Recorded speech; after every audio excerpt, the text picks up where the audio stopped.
শাকিব খান আমার খুব পছন্দের একজন অ্যাক্টর।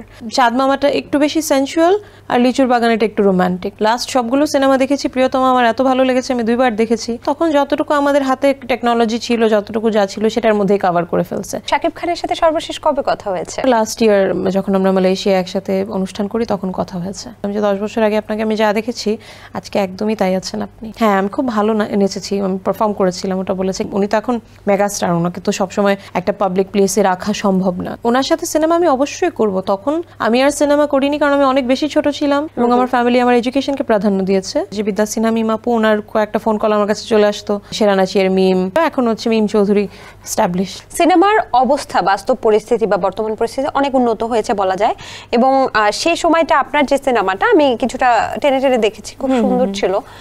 কিন্তু কেন যেন মনে হয়েছে গানের ক্ষেত্রে ব্যাক পজিশন যেগুলো, মানে ব্যাক স্ক্রিন যেগুলো থাকে, বা আপনার নাচের যে কোরিওগ্রাফি বা আপনাদের মেকআপ, সে বিষয়গুলো এখন কিন্তু বর্তমানে অনেক পরিবর্তন হয়েছে। সেই সময়টা কেমন ছিল আপনি যদি আপনার নিজেরটা বিশ্লেষণ করতে চান? ডেফিনেটলি সে সময় অনেক ডিফারেন্ট ছিল। তখন হচ্ছে যে সমস্ত ভিএফএক্স ইউজ করা হতো সেগুলো এখন করা হয় না। এখন আমাদের ইন্ডাস্ট্রির সবাই অনেক বেশি প্রশিক্ষিত, অনেক বেশি অ্যালার্ট, হ্যাঁ, যে কাজটা কিভাবে ভালো করা যায়। তখন যতটুকু আমাদের হাতে টেকনোলজি ছিল, যতটুকু যা ছিল সেটার মধ্যেই কভার করে ফেলছে।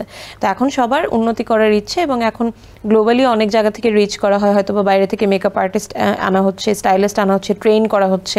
আগে তো এই ট্রেনিংগুলো ছিল না। শাকিব খানের সাথে সর্বশেষ কবে কথা হয়েছে? ওনার সাথে আমার লাস্ট ইয়ার যখন আমরা মালয়েশিয়া একসাথে অনুষ্ঠান করি তখন কথা হয়েছে।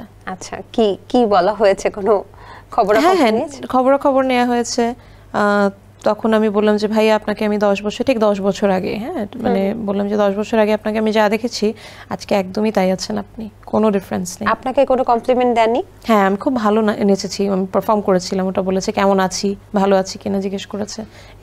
আমরা তো খুব বেশি সময় পাইনি, উনি তো এখন মেগাস্টার, ওনাকে তো সবসময় একটা পাবলিক প্লেসে রাখা সম্ভব না। তো আমরা একটা ইভেন্টে গিয়েছিলাম, অডিয়েন্সের মাঝখান থেকে অনুষ্ঠানে ওনার অ্যাপিয়ারেন্সের আগে এসেছে, 2 মিনিট বসেছে, আমাদের সাথে কথা বলেছে, অ্যাপিয়ারেন্স শেষ, চলে গেছে। আচ্ছা, এছাড়া তো পায় নাই। সামনে সোলজার সিনেমা মুক্তি পাচ্ছে এবং এটা নিয়ে কিন্তু এখন সোশ্যাল মিডিয়া থেকে শুরু করে গণমাধ্যমগুলো প্রশংসায় পঞ্চমুখ বলা যায়। তো সেক্ষেত্রে আমি যতটুকু জানি যে একটা ফার্স্ট গ্লিমস একটা বের হয়েছে শাকিব খানের। সো আপনার কাছে কেমন লেগেছে? খুবই ভালো, খুবই ভালো। আমি ওনার লাস্ট সবগুলো সিনেমা দেখেছি, প্রিয়তমা আমার এত ভালো লেগেছে, আমি 2বার দেখেছি। এরকম বেশ কিছু সিনেমা। তো আমি খুবই আশাবাদী যে এই সিনেমাটাও খুব ভালো হবে। শাকিব খানের এখন যদি নায়িকা হওয়ার প্রস্তাব পান, মেগাস্টার হয়ে গেছেন এখন, তো অভিনয় করবেন?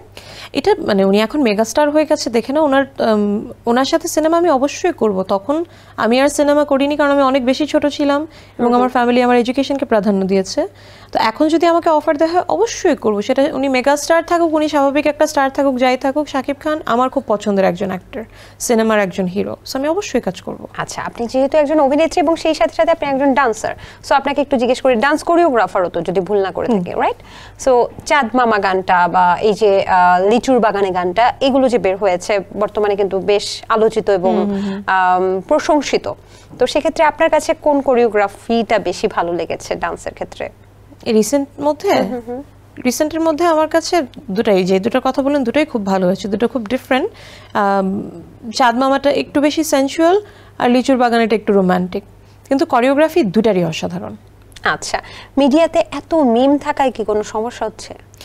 না, সমস্যা তো আগে কিছু মানে কনফিউশন হয়ে যেত, যে আমাদের যে বিদ্যা সিনহা মিমাপু, ওনার কয়েকটা ফোন কল আমার কাছে চলে আসতো, আমার ফোন কল ওনার কাছে চলে গেছে কাজের ক্ষেত্রে, বা যখন জিজ্ঞেস করে কোন মিম, এটা একটা প্রশ্ন।